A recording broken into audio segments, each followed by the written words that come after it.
everybody. Today we have a special guest with us on Kindred Spirit. We have Gordana Biernat with us, and she's a writer and a speaker and a wisdom seeker and keeper. She's actually one of the Oprah Winfrey's SuperSoul 100. And these are a group of people who are awakened thought leaders who are influencing people around the world. And I think you have the honor of being the only European on the list, actually. So thank you very much for joining me today. Tell me a little bit about the sort of work that you do and how it came to the attention of Oprah Winfrey. Well, I love inspiring people to get to know themselves. So I use Twitter to remind people of who they are and why they are here. I post tweets several times a day where I try to connect people to their source with very, very short messages that are very, very clear and connect people to who they truly are.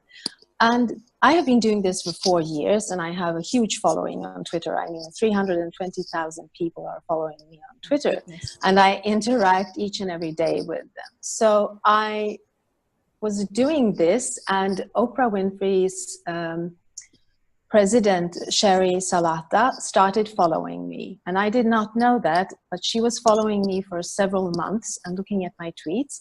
And she started following me because one of my tweets came up on her timeline. And she was, oh, this is good. And then she went to my site, and then she started reading them. And she went, oh, this one is better. Oh, this one is even better. So she started to follow me. And then one day in December, I think it was 2015, she just sent a little message to me via direct messaging. If you're up to it, let's dream a little. And that's how it started. Oh my goodness. That's how they found me through Twitter, because I do this consistently, and I spread this message of heighten your consciousness, because that's the only way to be now. And I think that they felt my frequency, so they connected to that frequency, and that's how I was found by Oprah. But I have been doing this for many, many years, so this is a part of my life and who I am. I really want to raise the consciousness in the world, so I would be doing this either way, but this is a very, very nice validation of what I do and who I am. Yeah.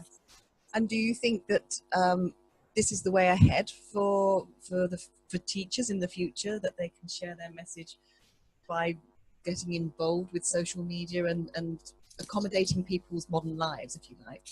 Absolutely, because this is one of the ways that we can share messages on an instant way. And I mean, as I do, 320,000 people out there, I can reach them in 1 second. I send out a message and it reaches them. So you don't need any help from anyone. You can do it by yourself, and it's an important channel out to the world. And I love it because it's 140 characters, and I tweet about existential things. I mean, who we are and why we are here. And you have to boil it down to 140 characters.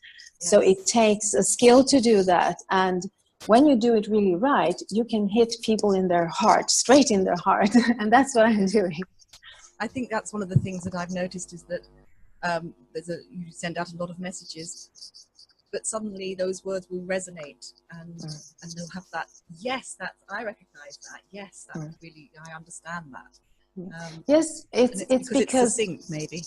Yes, and it's because if a message is clear, and I never ever put out or post any message that I don't feel is clear, that come from my heart and from the unconditional source. So when I put it out there and it's clear, it hits you in the heart, and you remember something that you already know. And that's the thing, it goes, it's like an aha moment, because you remember something. It's not something new, it's not something you need to do, it's something that needs to come forth within you. So the messages I put out there are really, really concentrated on that soul thing, to connect you to the unconditionally loving source. So it's more of a recognition than being taught something. Yes, exactly. A recognition and allowance of that recognition to come forth through you. So I think that is the main thing with my Twitter account. I don't chat with people via Twitter. I only post the messages they need for today. It becomes a synchronistic tool for them. They go into Twitter and they read about my tweets, and then they know that if it resonates with them, then it's something synchronistically right for them for that day. And I think that that is why it's so successful to use Twitter when you want to share a message like I do. I mean, I'm a wisdom philanthropist on Twitter. I do it all the time. You can just go to my site. It's, by the way, it's at My Power Talk, and just receive the messages I give you. That's wonderful. But the people who follow you, have they become a community? Do they chat themselves, even though you're just giving them the wisdom, and then they talk about it amongst themselves?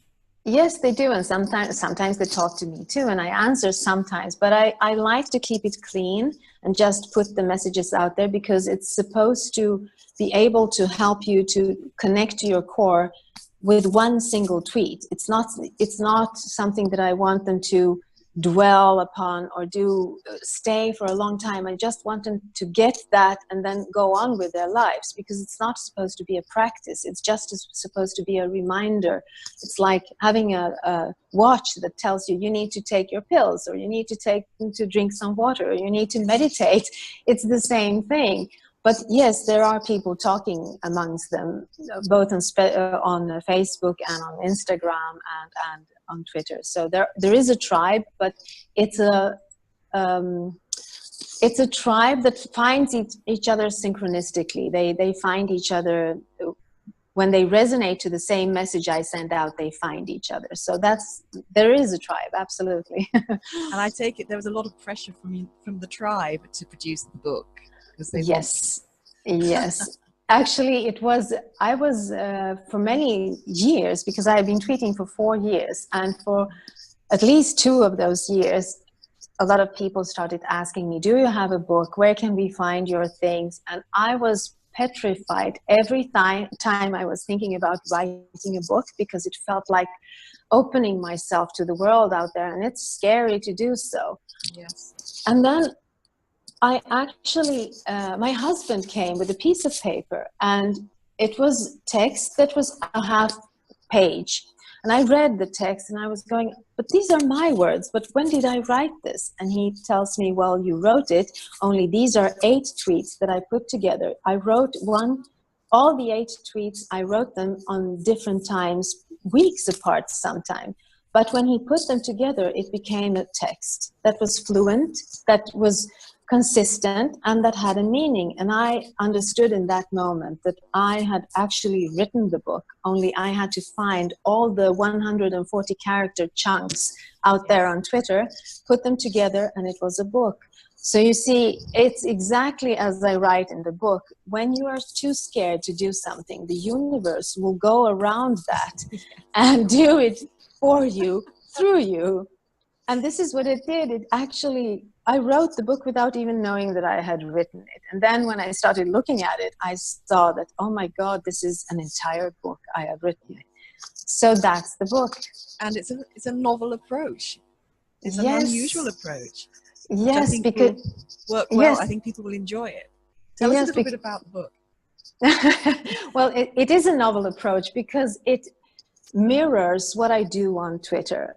The synchronicity is really important in this book. The book can be read from cover to cover, or you can dive into the book and read truth thoughts that I have in the book that will give you the same sense of clarity as my tweets do. Yeah. And then if you want to dive deeper in it, of course, there is an explanatory text and you can read more about it. But if you really need to heighten your frequency or to evoke synchronicity on demand, you go into the book and you read whatever comes up wherever you open the book. And that would be the message of the day for you. But the book, as I said, it can be read from cover to cover, and it will give you new approaches on ego, on love, on who we truly are, where we come from, why consciousness is all that is. I do dive deeper in all of these things. And I think that the readers will enjoy the deep diving in them also. So I thought what was interesting about it is that you can very much use it as an oracle if you want to. But there's also much more depth to it than that, and you can expand on the things that truly resonate with you or that have real meaning for you. But as you say, you could read it from cover to cover if you chose. So it's a very versatile book. Yes, it is. And I mean, I do cover a lot of things that are maybe not so usual. As I said, ego, I talk about ego as a necessity and not a bad thing if we learn how to use it. Or I go in and look at memories. What are memories, and how can we affect our memories and change the future by changing something in the past? And is it possible to change our memories? So I explore a bit about that, and a lot of other interesting things that I have a very novel way of looking at them. So it's really, it was fun writing it, because I did it in a long time span, as I said, and in chunks of 140 characters, and that's really unusual. Very much so. Do you think that the book is it intended for those who are new to the path of enlightenment, or do you think that people who've been following the path for some time and who have been into self-development for some time will also get something from the book?